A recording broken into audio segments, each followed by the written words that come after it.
Selamat siang pemirsa Metro TV Lampung. Saya Abdul Ghafur. Selama 60 menit ke depan kita akan berdiskusi dalam talkshow spesial HUT Lampung Pos yang ke-46 dan HUT Radio Sai 100 FM yang ke-6. Tema diskusi kita kali ini mengangkat tajuk digitalisasi UMKM dan strategi bisnis di era digital dan new normal.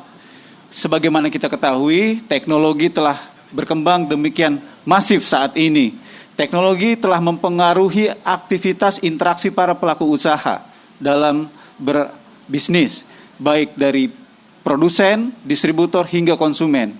Itu kenapa platform belanja online, e-commerce berkembang demikian besar. Para pelaku usaha, baik di pasar grosir hingga pengecer, mulai bermain dengan digitalisasi, platform digital. Terlebih perkembangan di Indonesia saat ini, digitalisasi ekonomi perkembangannya sangat baik sekali ya. Sejak 2015 sampai saat ini tumbuh dari 20 sampai 30%. Bahkan diprediksi pada tahun 2025 nanti Indonesia menjadi negara terbesar dengan nilai ekonomi digitalnya di Asia Tenggara. Persoalannya adalah bagaimana pelaku-pelaku usaha ekonomi kerakyatan UMKM bisa merespon perubahan zaman ini, dan bagaimana teman-teman UMKM bisa bertahan, survive di era pandemi COVID-19. Untuk itu Lampung Pos telah mengundang beberapa narasumber yang akan berbicara dari berbagai perspektif tentang digitalisasi UMKM dan menghadapi new normal. Baiklah, saya akan perkenalkan narasumber kita yang sudah hadir pada hari ini. Pertama adalah Pak Nerobi, beliau merupakan Dekan Fakultas Ekonomi dan Bisnis Universitas Lampung. Apa kabar Pak Nerobi? Alhamdulillah sehat. Terima kasih sudah hadir di acara kita. Pembicara yang kedua adalah Ibu Asri panggilannya. Iya, Asri. Ibu betul. Asri dari perwakilan Bank Indonesia perwakilan Lampung. Iya. Terima kasih Bu Asri sudah hadir di acara kita. Sama-sama Mas, terima kasih. Dan tidak lupa dalam diskusi kita hari ini kita mengundang salah satu perwakilan UMKM ya. Beliau adalah Mas Didi dari Melty Fanana. Dia juga mengembangkan sentra snack UMKM di Lampung. Selamat datang Mas Didi. Siap, sama-sama Pak. Mudah-mudahan nanti bisa ngobrol lebih lanjut lagi ya. Baik. Oke, langsung saja kita mulai diskusi kita pada hari ini. Saya akan mengawali diskusi dari Pak Nerobi nih. Ya, kita akan berbicara soal UMKM dan digitalisasi. Terlebih dahulu mungkin Pak Ne bisa kasih gambaran kepada kita sebenarnya seberapa pentingkah posisi UMKM itu dalam perekonomian nasional.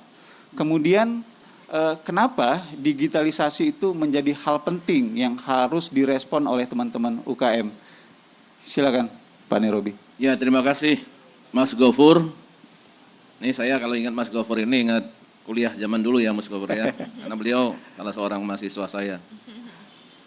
Jadi kalau kita lihat bagaimana UMKM itu penting di dalam perekonomian kita belajar sejarah mungkin. Dari sejarah yang sudah kita lalui, dari masa lalu yang kita sudah lalui, UMKM ini adalah unit usaha yang paling kuat bertahan ketika mereka menghadapi berbagai macam goncangan. Kenapa? UMKM ini memiliki orang-orang sebenarnya, mereka ini adalah orang-orang yang produktif, orang-orang yang memiliki kemampuan tinggi, mereka ini ingin hidup berjuang dalam rangka untuk kebutuhan rumah tangganya. Walaupun dalam prakteknya mereka-mereka ini sering ditinggalkan ketika ekonomi sedang tumbuh. Tapi ketika ekonomi sedang turun begini, mereka menjadi bumper, menjadi pendongkrak dari perekonomian. Kalau kita lihat bagaimana peran UMKM selama ini, UMKM ini mungkin mereka tidak tergantung kepada pemodal-pemodal besar, sehingga ketika dunia mengalami masalah, mereka masih mampu untuk bertahan karena mereka memang tidak terganggu oleh siklus perekonomian dunia. Hanya beberapa mungkin ketika mereka memiliki partner-partner yang memiliki usaha-usaha yang besar. Pertanyaan berikutnya, bagaimana UMKM menghadapi masalah ini, masalah tentang digitalisasi itu? Teori dasarnya sederhana. Kalau Anda melakukan usaha, maka harus dipisahkan antara Anda berproduksi aja deh. Jangan susah-susah mikirkan yang lain gitu. Ya.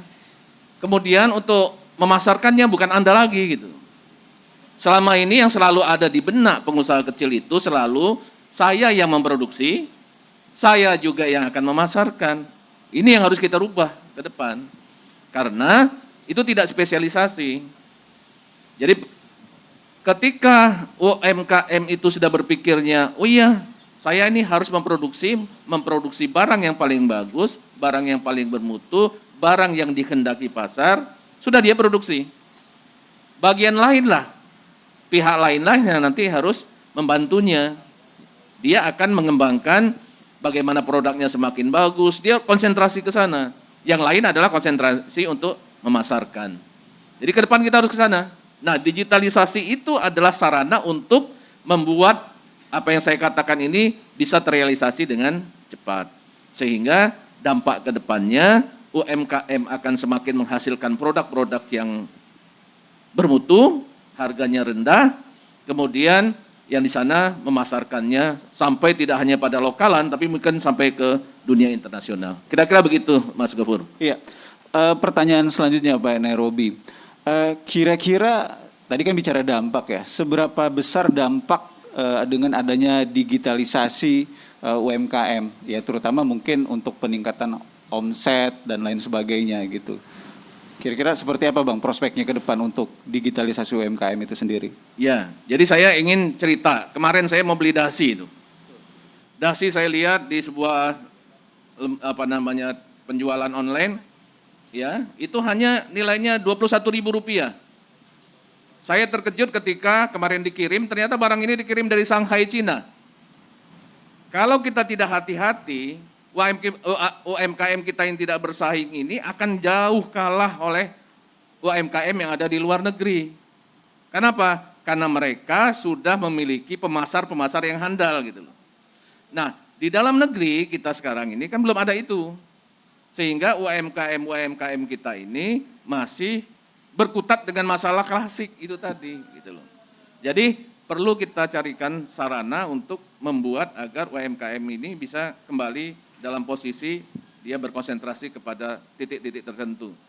Kan kita selama ini begitu, kalau kita melakukan konsentrasi kalian tertentu, Anda main poli terus, maka Anda akan pinter polinya gitu kan. Tapi kalau Anda main poli, main pingpong, main macam-macam, tidak spesialisasi sehingga produk yang dihasilkan juga tidak akan seefisien seperti yang diharapkan. Oke, jadi poinnya adalah UMKM itu bisa dikatakan backbone dari perekonomian kita, tetapi memang masih butuh proses ya untuk menyambut era ekonomi digital. Baik pemirsa Metro TV Lampung, jangan kemana-mana, kita akan lanjutkan diskusi kita pada siang hari ini setelah jeda pariwara berikut.